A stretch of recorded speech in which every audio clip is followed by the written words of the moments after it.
अब एक व्यक्ति खुदकुशी करने से पहले अपने मोबाइल में एक वीडियो शूट करता है। अब वो 4 मिनट का वीडियो होता है। उसके बाद वो जहरीला पदार्थ खाता है और उसकी मौत हो जाती है। लेकिन जो उस वीडियो में इसने कहा कि कैसे उसकी पत्नी के साथ अब रेप होता है, उसके बाद रेप होने के बाद भी उसको कैसे अब उसके ऊपर प्रेशर कर देते हैं। लेकिन अब बात ही नहीं रुकती। जब भी वो कहीं जाता था आता तो उसको प्रेशर में रहना पड़ता था। अब उसको कहीं ना कहीं डिप्रेशन में रहता था, क्योंकि इसके ऊपर मानसिक दबाव जो बनाया जाता था। उसके बाद जैसे जैसे वक्त बीत रहा था उसी हिसाब से अब आगे जो हुआ उसके साथ, अब रेप के बाद भी, अब आप भी ये कहानी सुनोगे तो आपके पैरों तले जमीन खिसक जाएगी, आपके होश फाख्ता हो जाएंगे। तो आज की कहानी। तो नमस्कार, आदाब, सत श्री अकाल। मैं रवि शर्मा हाजिर हुई क्राइम की कहानी को लेकर। लेकिन आज की क्राइम की कहानी मध्य प्रदेश के खंडवा की। अब इसी में अब एक पति पत्नी रहते थे। लेकिन पति की उम्र लगभग 37 साल के आसपास होती है और पत्नी लगभग 2 से 3 साल उससे छोटी होती है। उसके बाद अब वो कमाने के लिए घर से बाहर जाता था। उसके बाद अब जो उसकी पत्नी होती है वो घर के काम किया करती थी। लेकिन जैसे ही शाम को आता था, अब उनका गुजर बसर अब बहुत अच्छे से हो रहा था। लेकिन एक दिन जैसे ही अब वो घर से बाहर निकलता है, उसके बाद वो तो वहां से चला जाता है। अब घात लगा करके एक व्यक्ति अब वहां पे बैठा हुआ था। अब वो यही इंतजार कर रहा था, अब कब यहाँ से ये निकले और उसके बाद सीधा मैं घर में एंट्री करूं। लेकिन जैसे ही उसको पता था कि ये घर से अपना काम पे जाता है, अब ये शाम को आएगा। उसके बाद अब जैसे ही वो निकलता है, अब उसके घर में जाता है।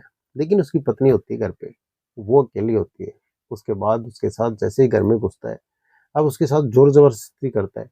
लेकिन वो अब रहम की भीख मांगती है, अब लाख मिन्नतें करती है, लेकिन उसका मन नहीं पसीजता। उसके बाद उसके साथ गंदा काम करता है, उसका रेप करता है, बलात्कार करता है। अब महिला अकेली घर में चीखती रहती, चिल्लाती रहती है, लेकिन उसकी चीखों की आवाज उस घर से बाहर नहीं जाती। उसके बाद अब जैसे ही ये सब होने के बाद वो व्यक्ति वहां से चला जाता है। उसके बाद शाम को जैसे ही पति आता है, उसको पता लगता है। उसके बाद जैसे तैसे करके अब वो उससे कुछ कहता है, लेकिन उल्टा उसी के ऊपर वो प्रेशर बनाता है और फिर अब उसकी एक नहीं सुनता।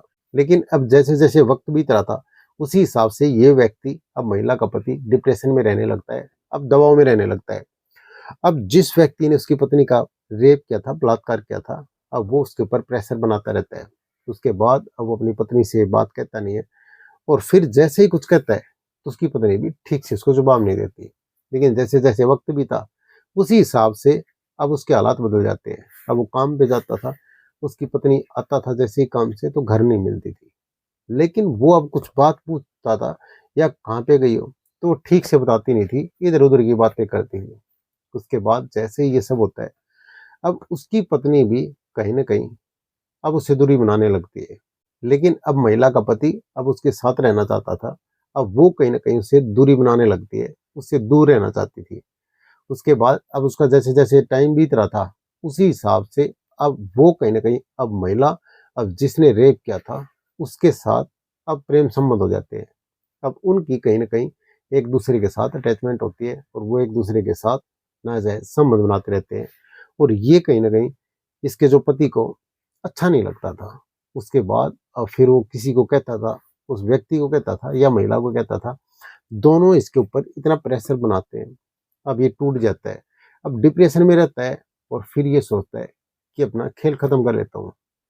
उसके बाद अब इसके पास पुलिस में जाने के लिए भी ऑप्शन था। अब कहीं ना कहीं पुलिस में शिकायत करता या फिर आगे की कानूनी कार्रवाई करता तो शायद कुछ हो सकता था। लेकिन ये इतना मानसिक दबाव में आ जाता है। अब फिर एक 4 मिनट की वीडियो रिकॉर्ड करता है।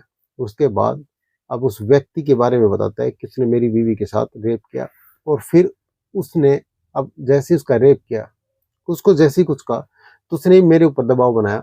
और फिर धीरे धीरे अब पत्नी भी कहीं ना कहीं मेरे से दूरी बनाने लगती है और वो भी उसी की भाषा बोलती है। उसके बाद ये सब जैसे ही 4 मिनट का वीडियो होता है, इसमें काफी कुछ बातें कहता है और फिर जहरीला पदार्थ खा लेता है और उसके बाद इस व्यक्ति की मौत हो जाती है। लेकिन पुलिस ने अब फिर आगे की जांच शुरू कर दी, क्योंकि जो 4 मिनट का वीडियो था वो अपने पास रख लिया सबूत के आधार पे। अब आगे की जांच चल रही है। उसके बाद जांच में ये पता चल पाएगा आखिर दूध का दूध और पानी का पानी क्या है। लेकिन वो व्यक्ति जो महिला का पति था, अब वो इस दुनिया में नहीं रहा। अब जिसने रेप किया अब दोषी वो है और जो महिला है अब उसने भी कुछ गलत किया है तो उसको भी सजा मिलनी चाहिए। लेकिन ये कहानी सुनाने का मतलब किसी का दिल दुखाना नहीं, या किसी की भावनाओं को ठेस पहुंचाना नहीं। ये कहानी सुनाने का मतलब आप सतर्क रहें, सावधान रहें। तो कैसी लगी आज की कहानी कमेंट सेक्शन में जरूर बता दें। वीडियो को लाइक कर दें, चैनल को सब्सक्राइब कर दें, बेल आइकन को प्रेस कर दें ताकि हर वीडियो का नोटिफिकेशन मिलता रहे। जय हिंद, जय भारत।